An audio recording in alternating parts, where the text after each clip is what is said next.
আসসালামু আলাইকুম। হ্যালো বন্ধুরা, কেমন আছেন আপনারা? আশা করি ভালো আছেন। চলুন আপনাদের সাথে একটি গল্প শেয়ার করা যাক।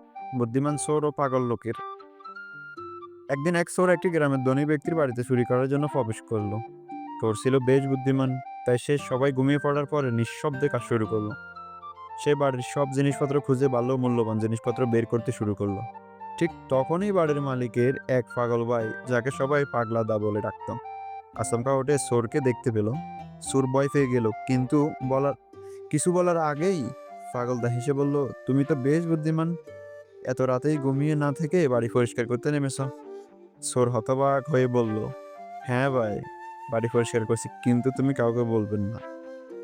পাগলদা বলল, কেন বলবো, আমি তো পরিষ্কার করার মজা দেখতে চাই। পাগলদা তখন চোরকে সাহায্য করতে শুরু করলো। তারা দুজনে মিলে বাড়ি থেকে সব মূল্যবান জিনিস বের করলো। পাগলদা হাসতে হাসতে চোরকে বলল, তোমার কাজ বেশ ভালো, তুমি পেশাদার পরিষ্কার কর্মী হতে পারো। সব জিনিস নিয়ে চোর যখন বাড়ি থেকে বের হতে যাচ্ছিল, পাগলদা চেঁচিয়ে বলল, ভাই, দিদিকে তো আর জাগাতে পারি না, তুমি যা নিয়ে এসছো সেটার পয়সা দাও না। চোর এবার বুঝলো পাগল লোকটা আসলে তাকে ধোঁকা দিয়েছে। আর কি করা, পকেটে থাকা সব টাকা দিয়ে দৌড়ে পালালো। পরে জানা গেল পাগলদা আসলে পাগল নয়, একসময় নিজেই বড় চোর ছিল। সেও চোরকে নিজের স্টাইলে চুরি করতে দিল, কিন্তু শেষমেশ সবকিছু ফিরিয়ে আনলো। হ্যালো বন্ধুরা, গল্পটা আপনাদের কাছে কেমন লাগলো অবশ্যই জানাবেন।